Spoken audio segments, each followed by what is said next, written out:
Bonjour à tous, ici le seul unique Ryo Sensei, j'espère que vous allez bien. J'espère que vous êtes comme moi, c'est-à-dire en pleine forme et surtout heureux. Pourquoi heureux? Eh bien parce qu'en plein flashback de Harald / Loki, on a eu l'apparition d'un homme, d'un pirate, d'une légende, d'un mastodonte de la piraterie, d'un véritable démon, le plus puissant adversaire du roi des pirates, j'ai nommé le grand, l'immense Rox Dick Xebec.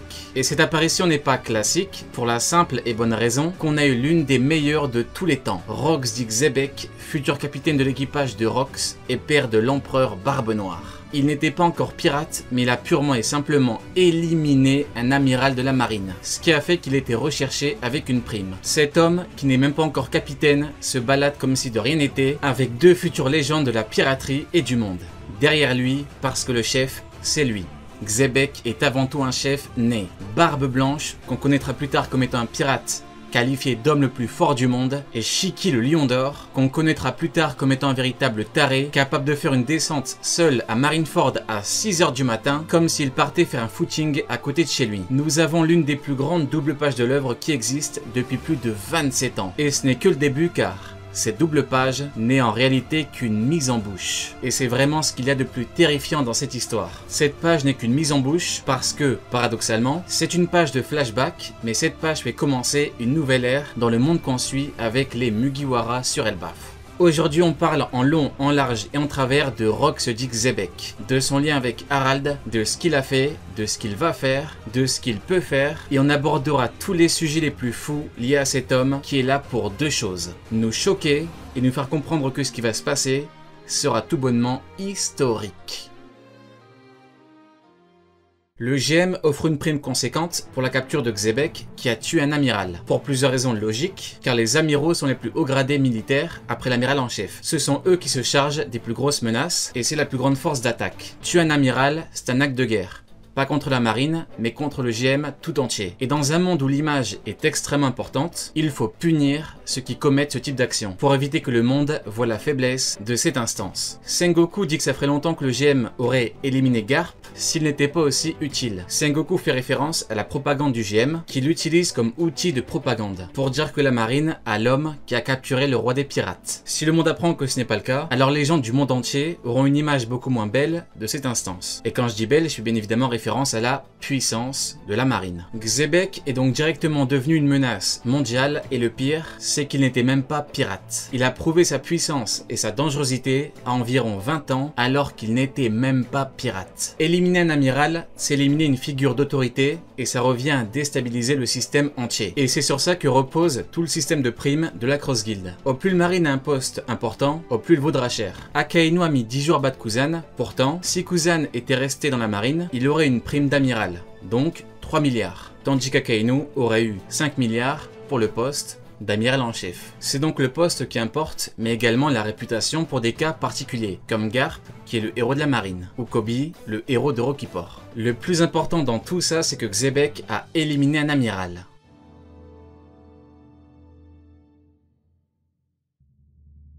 On doit donc se demander, mais pourquoi est-ce que Shiro Oda introduit Xebec comme étant un homme qui a exécuté un amiral? C'est pour qu'on comprenne qui est Xebec, c'est-à-dire un véritable monstre de puissance qui a atteint les plus hautes sphères, mais pas que. Car Xebec n'est pas un Luffy, lui n'hésite pas à exécuter les ennemis. Mais ça va encore au-delà de ça, car comme dit plus tôt, exécuter un amiral, c'est extrêmement grave comme acte pour l'instance tout entière. Pourtant, il l'a fait.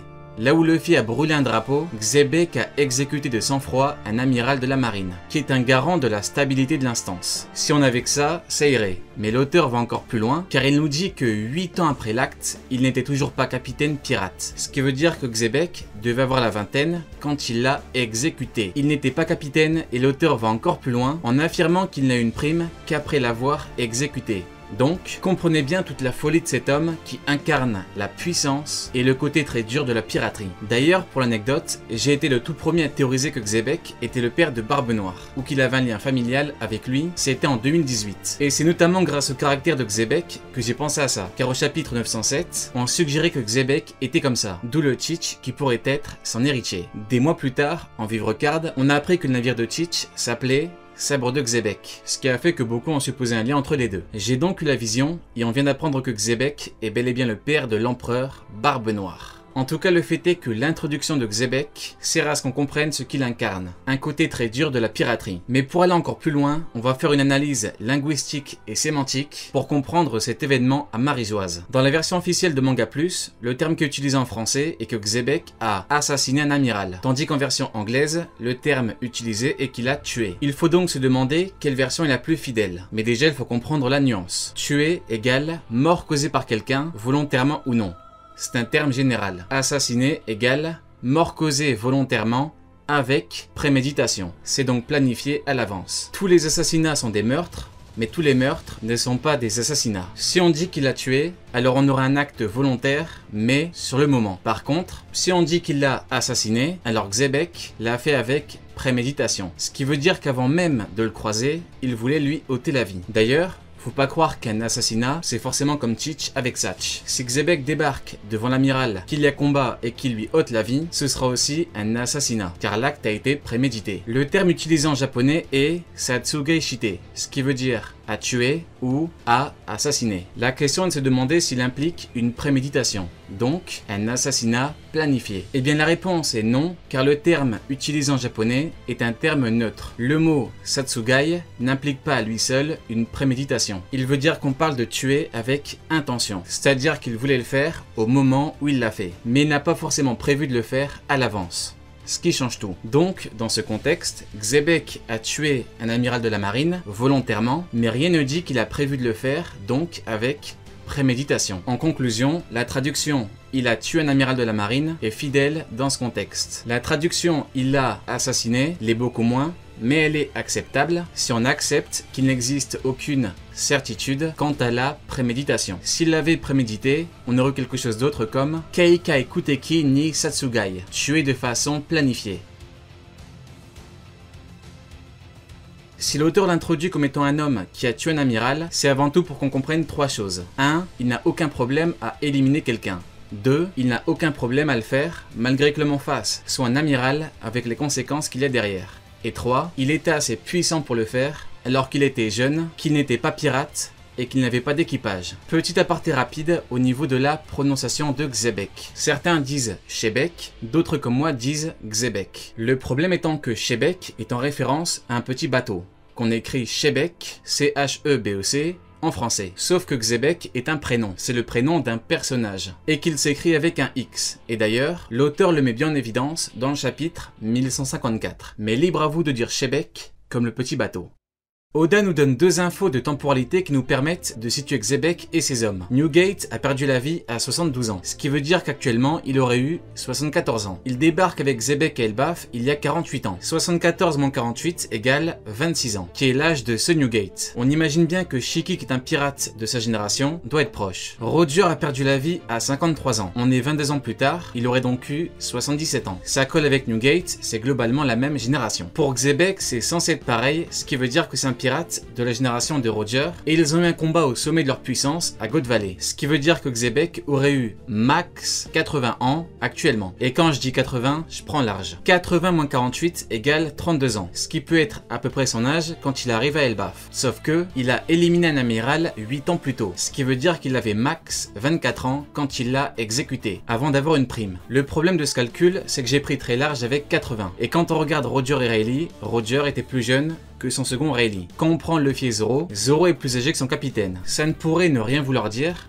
sauf que même le propre fils de Xebec, donc Teach, est plus jeune que Shiryu son second. Ce qui veut dire que Xebec peut même être encore plus jeune que Newgate, et là ça se corse, car Newgate avait 26 ans. Si Xebec a un an de moins, 25 ans, moins 8 égale 17 ans. Xebec a très bien pu éradiquer un amiral à seulement 17 ans. Sans être pirate. Tout dépendra d'Oda car, in fine, c'est lui qui décide de l'âge du personnage. Et niveau chara-design, ça ne veut rien dire. On est dans One Piece, et on sait que le monde de One Piece est très spécial. Je prends un petit instant pour vous dire ce que Xebec est pour moi. Pour moi, c'est pas juste un pirate puissant. C'est tout un symbole. Il y a plus de 8 ans, j'ai affirmé que Roger devait avoir un véritable ennemi dans la piraterie, qui ne peut être Newgate pour deux raisons. Leur relation et l'âge de ces hommes. Il fallait une figure démoniaque qui incarne la puissance et un côté très dur de la piraterie. J'avais même théorisé que Xebec était un J, pour ceux qui s'en souviennent, alors qu'on n'avait qu'un nom, Rox, et qu'il voulait devenir le maître du monde. c'était en 2018. Et depuis tout ce temps, s'il y a bien un homme que je voulais voir dans le manga, c'est lui. Je suis donc très heureux. Et je sais pertinemment que s'il y a bien un pirate sur qui l'auteur a beaucoup travaillé, c'est lui. Parce qu'il s'agit du némésis du roi des pirates. On doit se demander si Xebec a un ou plusieurs fruits du démon, parce qu'un fruit, ça fait partie entièrement d'un personnage, de son écriture et de sa vie. Sauf que l'auteur a mis une limite en termes de fruits, car un doyen dit que seul Teach a pu avoir 2 fruits. Sauf que, on peut très bien dire que le doyen n'était pas au courant. Difficile à croire, certes, mais si l'auteur veut le faire, il peut le faire sans rendre incohérent son manga. Car les propos du doyen n'engagent pas réellement l'auteur, dans la mesure où ça reste un personnage qui dit ce qu'il pense. Il peut ignorer la réalité des faits. Un fruit c'est très bien pour plusieurs raisons. Prenons Doflamingo, la puissance, imaginez-le sans fruit. La spectacularité, imaginez Dressrosa, tout l'arc, sans son fruit. Ce n'est qu'un simple exemple pour montrer à quel point un fruit peut être très intéressant. Et c'est ce qui a permis à l'auteur de diversifier ses combats pendant plus de 27 ans. Quand on regarde l'équipage de Xebec, on a Newgate qui a mangé un fruit, le fruit des tremblements, Shiki le fruit flottant, Big Mom des âmes, ou encore Kaido, c'est Ryu. Sauf que tous n'avaient pas forcément de fruits à l'époque. C'est donc pas forcément un équipage comme l'équipage de Barbe Noire, avec des fruits pour tout le monde. Qu'il ait mangé un fruit ou pas, le fait est qu'il y a quelque chose d'autre, et on va se concentrer sur ça. Le haki, et plus particulièrement le haki des rois. Ça va être simple, Rox du Xebec a tout simplement l'un des plus puissants haki des rois de tous les temps. Et ce pour la simple et bonne raison qu'il a affronté Goldie Roger à son prime de chez Prime. Le haki des rois est le haki des conquérants et de la volonté. Xebec est un conquérant né. Il a une volonté absolue. Il a recruté des hommes qui n'ont pas marqué l'histoire de la piraterie, mais l'histoire du monde tout entier. Sous ses ordres, il avait des futurs empereurs qui ont gouverné pendant des décennies. Pas des années, des décennies. Xebec est un homme que tu ne soumets pas. Un homme à qui tu ne parles pas mal. Un homme à qui tu ne manques pas de respect. Un homme à qui tu ne réponds pas. Et qui que tu sois, ça ne lui pose aucun problème. Tu décides de lui manquer de respect, il utilise sa puissance pour te le faire regretter. Rappelez-vous de Loki enfant qui lui a manqué de respect. Xebec lui lance un regard noir avant de le corriger. Cette scène pouvait faire paraître Xebec pour un homme qui abuse beaucoup. Sauf que l'auteur a été très subtil. Et il fallait justement comprendre la subtilité. Car quand Newgate lui dit qu'il n'aurait pas dû, Xebec lui dit « ferme-la ». Et Newgate ne répond pas. Cette scène est l'une des nombreuses scènes qu'a utilisé l'auteur pour nous faire comprendre qui est Xebec. Cette fois, ce n'était qu'un enfant. Un enfant qui certes, bébé, monté à main nue un monde, qui certes ne perd pas la vie après un tel saut, mais c'est pas ce qui importe. Le plus important c'est que cette fois, c'était un enfant. Sauf que, quand il s'est retrouvé face à un amiral, il a fait la même chose, mais il l'a exécuté. Un enfant reste un enfant, donc il l'a corrigé. Mais un amiral est un homme libre de ses choix. Il a choisi un camp, la marine et le GM. Xebec n'a eu aucun scrupule à lui ôter la vie. Xebec a une influence énorme sur Loki, qui ira jusqu'à dire qu'il est né dans la mauvaise époque. Loki voit en Xebec un homme qui ne se soumet pas, un homme qu'on n'arrête pas. Un homme qu'on ne bat pas. C'est le plus haut sommet de la piraterie mondiale. Et seul un homme a été capable de le regarder droit dans les yeux. Goldie Roger. Pendant des années, j'ai expliqué et prouvé le niveau de Goldie Roger. Et tout ce qui faisait de lui un être aussi puissant. Rox du Xebec, c'est simplement un Goldie Roger avec des idéaux diamétralement opposés. Il est certes aux antipodes au niveau idéologique, mais en termes de puissance, il y a une chose sur laquelle ils se ressemblent énormément. Ce qui a fait de les êtres les plus puissants de la piraterie et du monde.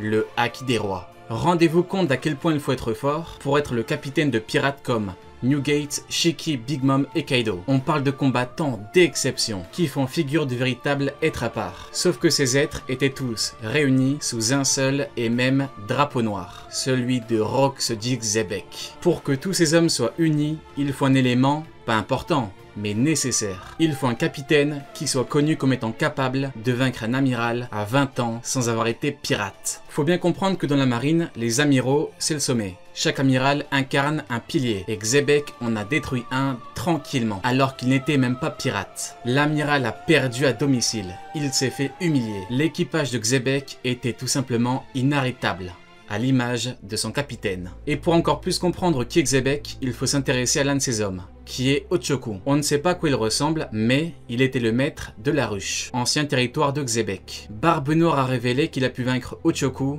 grâce à Koby. Il est devenu le boss de l'île grâce à lui. L'info peut passer inaperçue, mais voilà un empereur qui remercie Koby pour Okipor, parce que grâce à ça, il a pu vaincre un ancien membre de l'équipage de Xebec. Et là on ne parle que d'un ancien membre. Tout à l'heure, j'ai dit qu'il y avait beaucoup d'éléments dans le manga qui nous permettaient de comprendre qui est Xebec. Cet élément en fait partie. Dans le chapitre 1096, on peut voir l'équipage de Rox intervenir à God Valley, et on voit un ordre hiérarchique au niveau des commandants. Newgate, 1er, Shiki, 2e, Big Mom, 3e, Kaido, 4e. Et quand Xebec débarque et le baffe, on peut voir Newgate avec Shiki et Stussy. Oda semble donc confirmer l'ordre hiérarchique des deux premiers. Reste à voir si Stussy était initialement 3e avant que Big Mom ne rejoigne l'équipage, puis Kaido.